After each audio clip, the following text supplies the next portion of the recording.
কবিতাৰ শিৰোনাম অনুভৱে হৃদয় জুৰে। কথা পৰিপ্ৰিয়া হাজৰিকা, পাঠ মানস প্ৰীতম শইকীয়া। শব্দবোৰে প্ৰতিদিন ৰঙীন হৈ ধৰা দিয়ে তোমাৰ আকুলতাত পাৰ কৰা সময়বোৰো স্মৃতিৰ মণিকোঠাত জীপাল হৈ থিয় দিয়ে। তুমি ভাৱবোৰেই সুগভীৰ মনটোক উটুৱাই লৈ যায় দূৰ দিগন্তৰ অজানা ঢৌৰ উত্তাল কলেবৰত। সজীৱ হৈ ৰোৱা সময়বোৰো উজ্জীৱিত হয় সৰাপাতৰ কাহিনীত।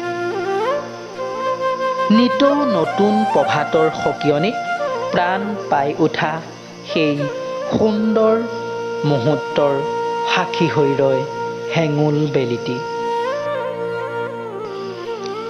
অপেক্ষা কৰোৱা সময়েই এদিন অপেক্ষাৰত হয় আমাৰ সুমধুৰ জীৱন চন্দিকাত। সৰাপাতৰ কাহিনীয়ে ন ৰূপ লৈ সৃষ্টি কৰে এটি এটি মিঠা প্ৰেম কাহিনী।